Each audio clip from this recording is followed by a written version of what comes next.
Hello बच्चों, देखिए आज एक बहुत बिग ब्रेकिंग न्यूज़ है आपके लिए। ये नोटिस आई है, नोटिफिकेशन है।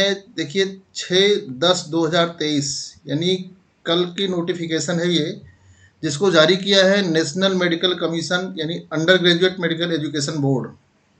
पहले तो बच्चे ये नहीं समझ पाते सर ये क्या है, क्योंकि एग्ज़ाम तो ये एनटीए कराता है। जो हमारा नीट का एग्ज़ाम है वो एनटीए कराता है, तो इसमें मेडिकल एजुकेशन बोर्ड का क्या काम है। बेटा मैं आपको बता दूं कि एनटीए एक टेस्टिंग एजेंसी है, राइट। तो टेस्टिंग एजेंसी क्या करेगी, उसको मेडिकल एजुकेशन बोर्ड की तरफ से कॉन्ट्रैक्ट मिला है कि आपको ये एग्ज़ाम कराना है। तो सिलेबस के डिज़ाइन करने की जिम्मेदारी मेडिकल एजुकेशन बोर्ड की होती है। सिलेबस एजुकेशन बोर्ड डिज़ाइन करता है, क्योंकि बहुत सारे चैनल्स पर ये आ रहा है कि अभी ये ऑथेंटिक न्यूज़ नहीं है। तो मैं आपको बता दूं ये 100% ऑथेंटिक न्यूज़ है कि आपका सिलेबस रिड्यूस हुआ है फॉर नीट एग्जामिनेशन 2024। जो बच्चे नीट के लिए प्रिपरेशन कर रहे हैं, 2024 में एग्ज़ाम देना है, उनके लिए एक बहुत ब्रेकिंग न्यूज़ है, जो कि सिलेबस रिड्यूस हुआ है सभी सब्जेक्ट में। कुछ पार्ट ऐड भी हुआ है, कुछ पार्ट रिड्यूस हुआ है। टोटल डिटेल सिलेबस आपको मैं बताने जा रहा हूँ, तो बहुत ध्यान समझिएगा जो लोग एग्ज़ाम की प्रिपरेशन कर रहे हैं।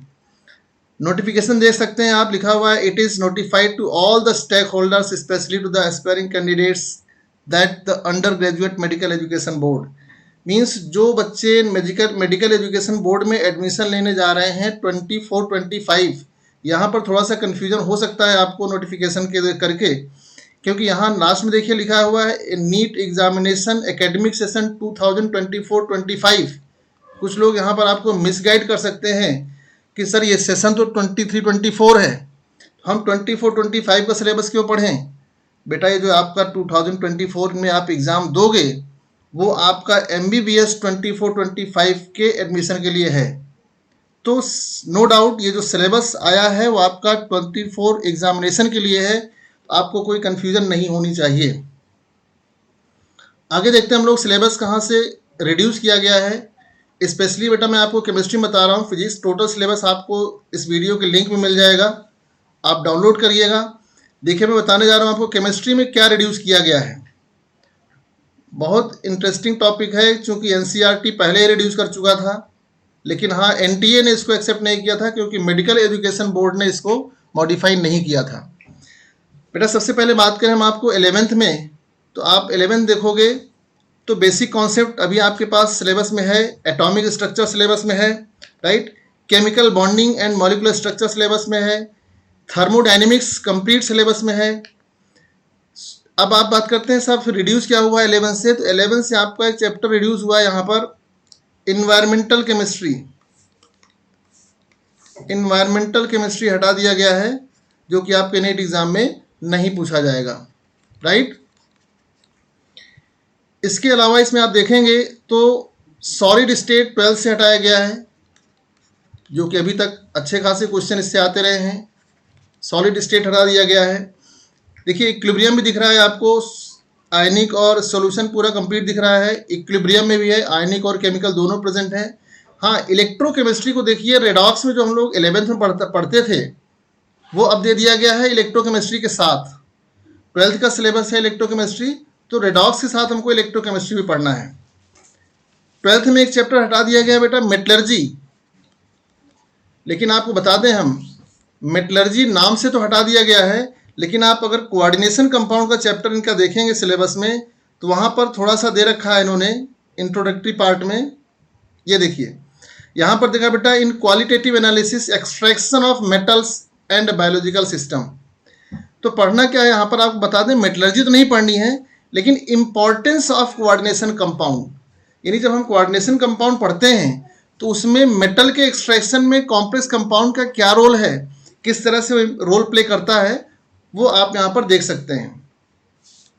दूसरी चीज आपको बता दें एस ब्लॉक कंप्लीटली रिमूव कर दिया गया बेटा। एस ब्लॉक एलिमेंट आपके सिलेबस में नहीं है, राइट। एस ब्लॉक एलिमेंट हटा दिया गया है। इन्वायरमेंटल केमिस्ट्री को रिमूव कर दिया गया है। सॉलिड स्टेट हटा दिया गया है, राइट।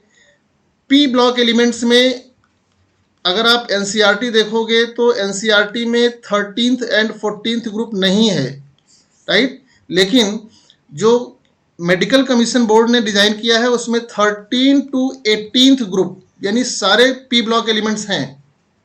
लेकिन एक इंपॉर्टेंट बात बता दें आपको कि पी ब्लॉक एलिमेंट्स में जो कंपाउंड्स की स्टडी हम लोग करते थे, कंपाउंड्स की स्टडी को हटा दिया गया है, राइट।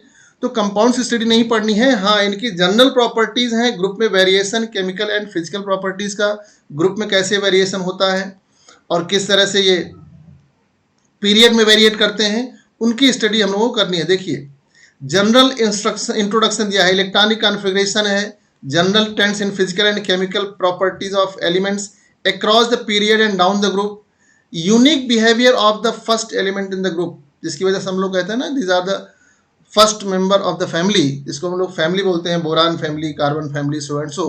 तो फर्स्ट मेंबर क्यों एबनॉर्मलस बिहेवियर शो करता है, यूनिक बिहेवियर शो करता है, वो स्टडी करना है। किसी कंपाउंड की स्टडी नहीं करनी। देखिए 13 to 18th group complete study करनी है हम लोगों को नीट के लिए।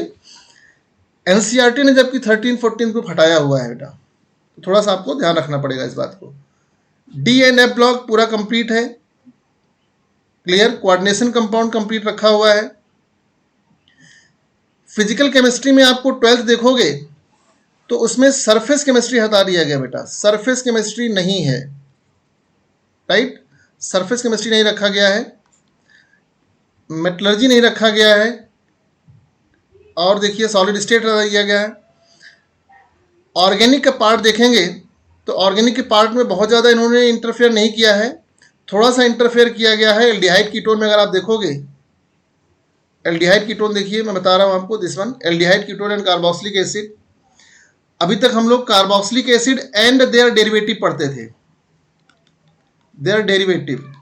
तो अब आप ध्यान दीजिए, यहाँ पर केवल लिखा है कार्बोक्सिलिक एसिड में acidic strength and factors affecting it. Even अगर आप देखा जाए इनके सिलेबस को कंडीशन देखी जाए तो कार्बोक्सिलिक एसिड की प्रिपरेशन भी नहीं पढ़नी है हमको, केमिकल रिएक्शंस भी नहीं पढ़नी है, लेकिन क्योंकि कार्बोक्सिलिक एसिड दे रखा है इन्होंने, स्पेसिफाई कर दिया, देखिए यहाँ पर बोल्ड करके दिया हुआ है कि acidic strength and factors affecting it. तो एक प्रकार से देखा जाए तो कार्बोक्सिलिक एसिड रिमूव कर दिया है पूरा डिटेल, लेकिन आपको एसिडिक स्ट्रेंथ और फैक्टर्स जो इसको अफेक्ट करते हैं वो स्टडी करना है। तो एल्डिहाइड कीटोन कंप्लीटली है, कार्बोक्सिलिक एसिड से कुछ पार्ट हटा दिया गया है, उसको हम लोगों को ध्यान देने की बात है। नाइट्रोजन कंटेनिंग कंपाउंड में ओनली एमीन्स की बात करें तो एमीन बचा हुआ है, इसमें भी थोड़ा सा इंटरनल पार्ट रिमूव किया है इन्होंने। क्या रिमूव किया है आपको बता दें, जैसे अभी तक हम लोग पढ़ते थे नाइट्रो कंपाउंड्स, नाइट्रो कंपाउंड हटा दिया है नीट ने। अब आप देखेंगे तो आपके पास साइनाइड्स, आइसोसाइनाइड्स, ये सारे कंपाउंड्स हटा दिए गए हैं। ओनली एमीन्स और डाइजोनियम साल्ट्स इनको रखा है, बाकी पार्ट यहाँ से रिमूव कर दिया है। अब इधर आप देखेंगे लास्ट में तो बायोमॉलिक्यूल रखा गया है, विटामिन रखा गया है, प्रोटीन है, न्यूक्लिक एसिड है, लेकिन आप देखोगे तो आपके पास पॉलीमर रिमूव कर दिया गया है, राइट, पॉलीमर हटाया गया। केमिस्ट्री इन एवरीडे लाइफ, इसके भी क्वेश्चन आते थे, लगभग 2 क्वेश्चन हर साल आते थे, 1 क्वेश्चन 2 क्वेश्चन आता था। केमिस्ट्री इन एवरीडे लाइफ हटा दिया गया आपके सिलेबस से। कुछ पार्ट अगर देखा जाए तो इन्होंने एडिशनल फोकस किया है प्रैक्टिकल केमिस्ट्री से रिलेटेड, तो प्रैक्टिकल केमिस्ट्री से रिलेटेड क्वेश्चन रखे जाएंगे नो डाउट। इसमें आपने एसिडिक और बेसिक रेडिकल्स की एनालिसिस करते हैं हम लोग, 0 group, first group, second group, जितने ग्रुप्स हैं उनके रेडिकल्स रखे गए हैं, तो उनसे रिलेटेड क्वेश्चंस। हाँ, सरफेस केमिस्ट्री हटाया गया है, लेकिन यहाँ पर थोड़ा सा इंट्रोडक्शन दे रहे हैं। देखिए लायोफिलिक एंड लायोफोबिक सॉल्ट्स की प्रिपरेशन, तो केमिस्ट्री प्रैक्टिकल में दिया हुआ है, तो इससे रिलेटेड क्वेश्चन मिल सकता है, इसलिए हम इसको प्योरली नहीं कहेंगे कि हाँ सरफेस केमिस्ट्री हटा दिया है। जो क्वेश्चन आएगा प्रैक्टिकल से रिलेटेड आएगा बेटा। तो इस तरह से आप सिलेबस को देखते हुए और प्रिपरेशन अपनी स्ट्रॉन्ग करिए। सिलेबस रिड्यूस हुआ है, इसमें कोई भी कंफ्यूजन नहीं है। एनटीए क्यों नहीं अभी नोटिफाई कर रहा है, एनटीए बेटा जब आपका फॉर्म का नोटिफिकेशन आएगा उसी के साथ इसको नोटिफाई कर देगा, मे भी जल्दी भी नोटिफाई कर सकता है इसको, क्योंकि सिलेबस रिड्यूस किया गया है। Thank you. सिलेबस आपको लिंक में मिल जाएगा, वहाँ से डाउनलोड कर सकते हैं। और अगर आप चैनल पर नए हैं तो चैनल को सब्सक्राइब जरूर करें और फ्रेंड्स को शेयर करें बेटा।